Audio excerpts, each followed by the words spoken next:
My dear friend, हमारे साथ में अभी जेके सीमेंट के कल जो इंटरव्यूज हुए हैं उनमें से एक फीडबैक ये लाइव देने जा रहे हैं आपको मयंक कि इनको कैसा इंटरव्यू हुआ, what they feel about it, what kind of question has been asked. और साथ में अंशु बैठे हैं, इन्होंने भी सुपर हाउस में दिया था। मैंने इसीलिए इंट्रैक्शन इनको करा रहा हूँ कि एक फीडबैक भी मिलती जाए, आप लोगों को भी पता चले what kind of interview it is, जिससे कि आप लोगों को भी सही जानकारी मिले।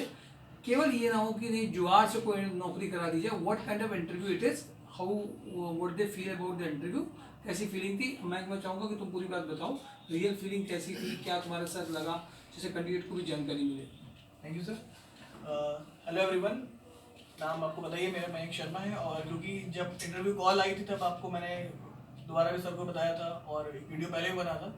फिर इंटरव्यू देने के टाइम पर जो आपको बहुत ज़्यादा फोकस रखना है कि जो आपने रिज्यूम में लिखा हुआ है वो जरा सा भी ऐसा नहीं होना चाहिए कि आपको नहीं आता है। आपका आपको कैसा लगा, आपको कारपेट काइंड का फीलिंग था, भी आप बता रहे थे। पास्ट एक्सपीरियंस जो था, मतलब आपने जो पहले भी लिख रखा है अपने रिज्यूम में, वो असल में जो कॉर्पोरेट तरीका होता है ना पूछने का कि आपने जो जो रिज्यूम में लिखा है। इंटरव्यू और दिए थे, इसमें से क्या अंतर था मेन? सर डिफरेंस ये था कि जो अभी तक इंटरव्यू चल रहे थे, जो उन्हें चाहिए वो पूछते थे। अभी इस इंटरव्यू में ये था कि जो आपने लिखा है क्या वो भी आपको आता है कि नहीं आता है। जैसे कि मेरा जो फील्ड था हमेशा आईटी से रहा है, तो और फिर मैंने मैनेजमेंट का दिखाया, एमआईएस का दिखाया, एडमिन का दिखाया, और ऑपरेशंस जो कि मेरा 3-4 साल का एक्सपीरियंस रहा एडमिन ऑपरेशंस में, तो उन्होंने एडमिन ऑपरेशन से भी उठाया, एक्सेल से भी उठाया। एक एक करके बताइए जगह कैसे क्या हुआ, हाउ यू स्टार्टेड। ओके, उन्होंने जब एमआईएस देखा, मेरी लाइन थी एमआईएस में कि वेल एमआईएस में रिपोर्ट तैयार करना, तो एमआईएस में जब आए, कितने लोग थे सामने बैठे थे? सर मेरे साथ पहले 3 लोग थे, फिर एक और बंदा ऐड हो गया, 4 हो गए, इंक्लूडिंग एचआर जिनकी कॉल आई थी।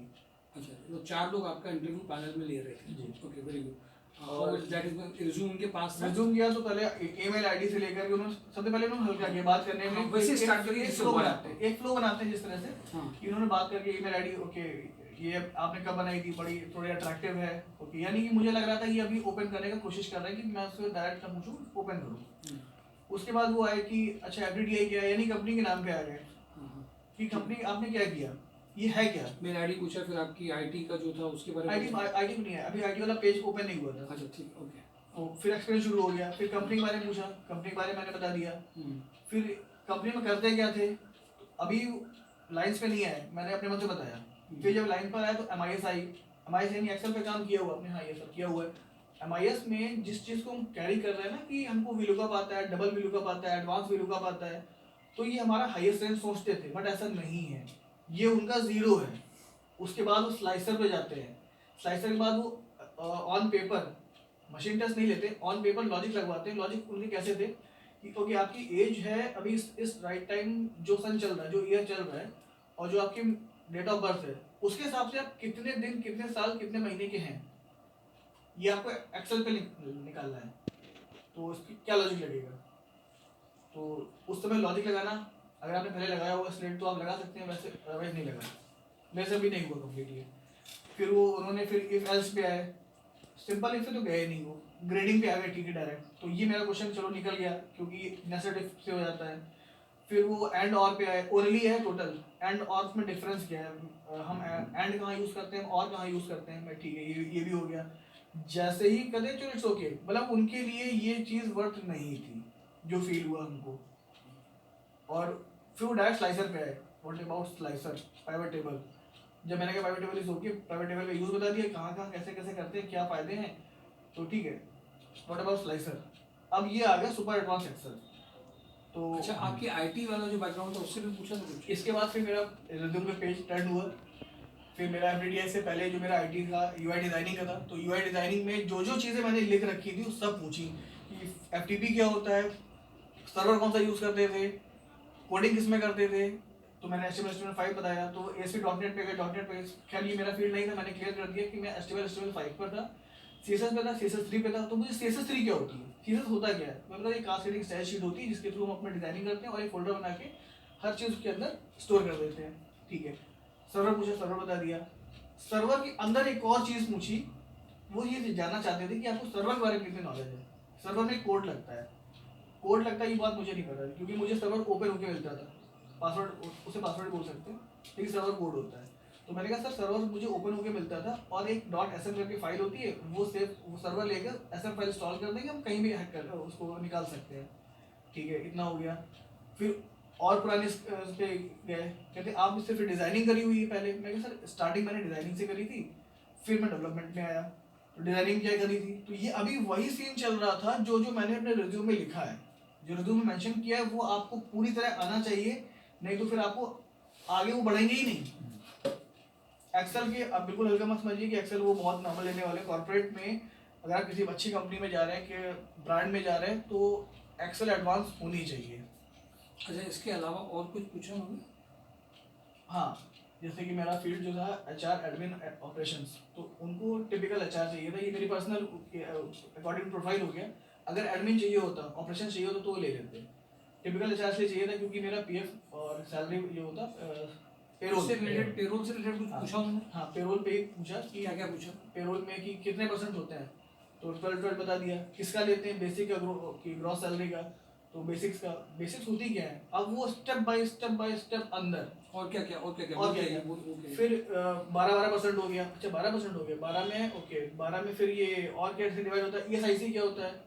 तो ये ESIC पता थी, वो पूछी नहीं उनने कि 3.86 कंपनी का करता है एम्प्लॉयर का, और 0.25% करता है एम्प्लॉय का, वो तो क्लोज ही कर दिया।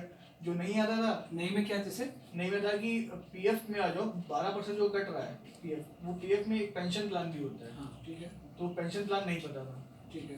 परसेंटेज नहीं आता था। दूसरा तो पता ही नहीं था, क्योंकि जो आए थे ना अमित, कौन जी आपने जिनको कॉल करी थी, उस दिन ट्रेनिंग में, हाँ। जी जी, तो वो दूसरा परसेंटेज क्या था वो पता ही नहीं था। फिर ये हम तो इतना ही रहा।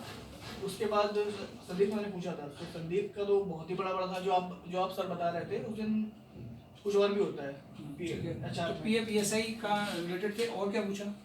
और फिर टोटल वो रिज्यूम में ही बने रहे, टोटल रिज्यूम में बने रहे, और उसके बाहर नहीं गए। तो खुद जाकर के आप, लेकिन एडवांस रहा टोटल, एक्सेल भी एडवांस, कोडिंग भी एडवांस, सर्वर एडवांस। बिल्कुल जो आपने लिखा है वो ऐसा होना चाहिए कि आपको उसके आगे पीछे क्वेश्चन आने चाहिए।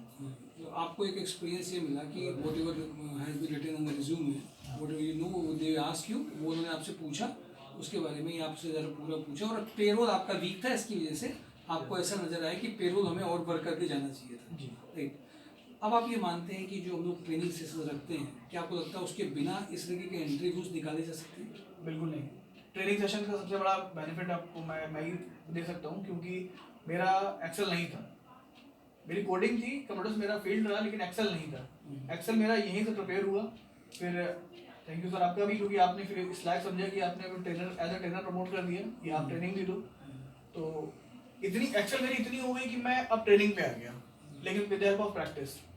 तो खुद ही प्रैक्टिस करते रहे, सिखाने से वो चीज़ रिपीट होने से कुछ क्वेश्चन बस और अभी भी तक का आए। ये अभी तक का वो रिकॉर्ड है कि जिन लोगों ने यहाँ पे सीखा और सीखने के बाद सिखाना चालू कर दिया है, खुद ही चूंकि एक्सपीरियंस वो इंटरव्यू का ले रहे हैं और खुद ही बता रहे हैं और खुद ही 4 लोगों को ट्रेन कर रहे हैं, उनका सिलेक्शन की प्रोबेबिलिटी भी ज़्यादा बढ़ती है, ज़्यादा पैकेज का बढ़ता है। ये बहुत अच्छा एक्सपीरियंस रहा।